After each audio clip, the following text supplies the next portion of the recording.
Time now for our rants and raves, starting with you, Dan Kennedy. I have a rant for the FCC and its chairman, Ajit Pai. Their latest outrage against the public interest is that they are proposing to allow the cable companies to deduct the cost of providing community access TV from the franchising fees that they pay to the cities and towns that they're in.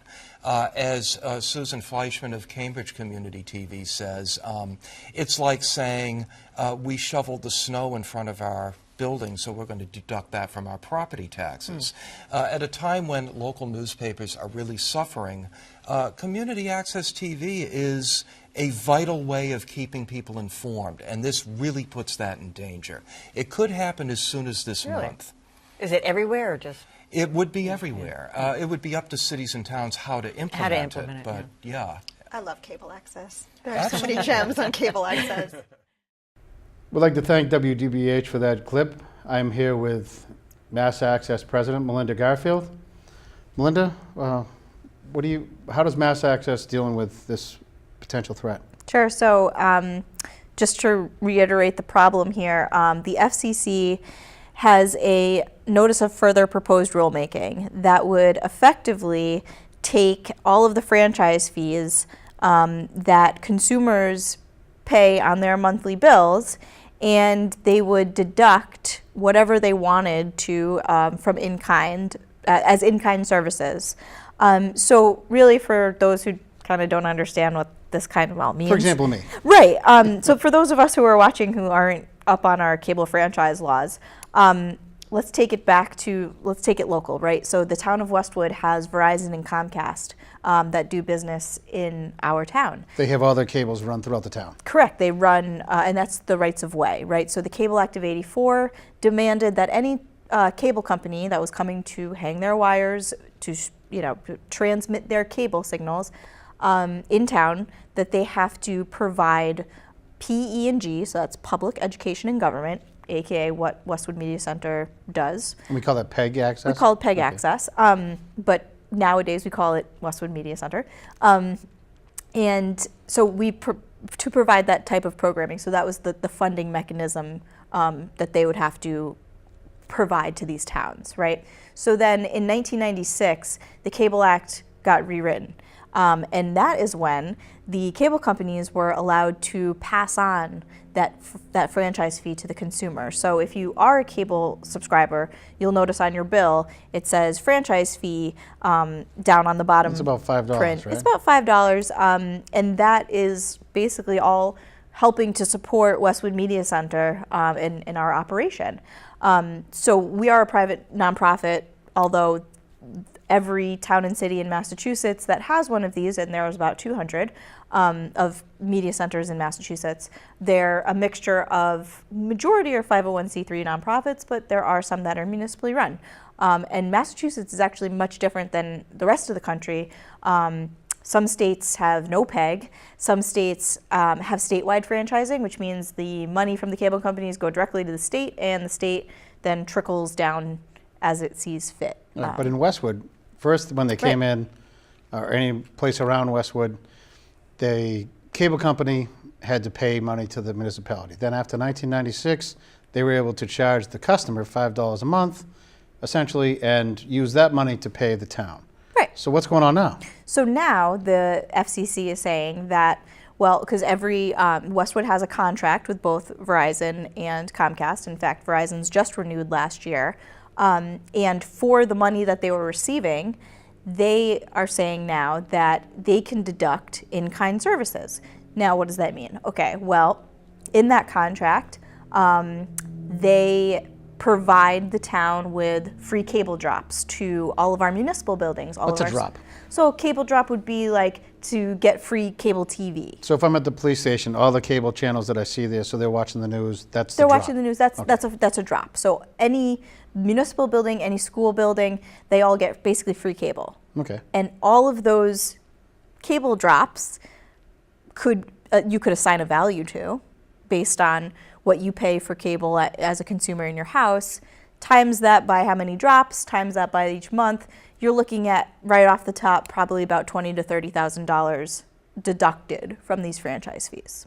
So they're going to charge us $5 a month, and then, so they're charging us for it, and then they're going to deduct that from the money that they're going to give to the town. Correct. And I'm just giving you like the low-hanging fruit example here. What we most worry about at the state and national level is transmission. Ultimately, it is said that PEG channels have no value, like a zero value when you look at ESPN and when you look at ABC. Those have value. I can assure you, right? as the host of this show, this has a tremendous value Absolutely, to me. but no I can't put money on financial, it. no financial value. But people watch the show for information about the town. Right, but the value is what's up for grabs here, and they could put an evaluation on what it costs to transmit from our head end, which is Town Hall, to their hub, I believe is Needham. So that run, they could just say, well, that costs us $200,000 to transmit your channel, and we're going to take that off the top as well. So ultimately, how do they all just- this money is going away. They arbitrarily come up with a number? Correct. Yeah. They, so they don't that's have to check with anybody to make sure that the... not with the current proposed ruling. There is no Well, that's guidelines. convenient. Yeah, there are no How guidelines. good for them. Not so good for Right. us. Not so good for them. us. Yes, this is basically all in favor of big business. So are we expecting the PEG fee to absolutely disappear? Like Yeah. nationwide? Because this is the FCC. Nationwide. Yeah. So this So is all the municipal this is meetings it. that have been taped that are now online, that everybody that doesn't get to go to the meeting can now watch, Right. that holds everybody accountable, and you have a historic record, will just disappear. Well, they'll live online, but they will no longer continue. No new ones. Right. They'll no longer continue. So, we just basically, we need to write to the FCC. Right now, December 14th is the reply. The reply comments are due on December 14th. So we are asking the public, to please write a response. Tell the FCC how important this service is to everyone. We're fighting here as a state. I know that I have a couple meetings with some of our state reps, our legislators, our senators. We need to figure out what can we do at a state level. How can we protect funding? So they haven't voted on this. How do you expect this vote to go, and is there a reason, like people do? Yeah, so from what I understand, the timeline on this, as I said, December 14th, reply comments are due in by the ruling. We should hear sometime between January and February of 2019. It is expected to pass. It's supposed to be a 3-to-1 vote, from what I understand, and we don't know if there's going to be a stay. And just if you don't know what a stay is, that just means if they do put it in a stay, that means that business can continue as usual. If the stay isn't enacted, then feasibly the legs are cut out from under us, right, when that ruling comes down. There will be an appeals process. There are a bunch of national organizations that are fighting this. We're not alone here in Massachusetts. We're working with lots of other organizations like the Alliance for Community Media National, NATOA, any organization that values free speech obviously is working with us. If you look at the comments, all of the major cities, the League of Municipalities, even the Mass Municipal Association came out against this. So we're not alone, thank you, but unfortunately this doesn't look too good. Yeah. And this is nationwide. Nationwide. This is going to be catastrophic, or potentially. Absolutely. Yeah, and not a lot of people know about it, which is also very scary. So thank you for helping me get the word out. Well, thank you very much for coming down and explaining it to us. Absolutely. Really appreciate it. The Federal Communications Commission is considering rule changes that would severely impact funding for community television. These rules seek to lessen local control over how cable providers can operate in your town, including placement of small wireless cells. The biggest threat to PEG centers is that the FCC seeks to change the rules regarding your funding. As of now, up to 5% of gross annual revenues of cable operators in Massachusetts are paid back to the municipality in exchange for the use of public rights of way. The new rules state that cable companies can classify costs associated with PEG programming as in-kind donations and can take them from the 5% intended for PEG station operation. The result would be that many cities and towns in Massachusetts will be forced to decide whether or not to continue public access in their community. Put simply, this could be the end of public access television across the country.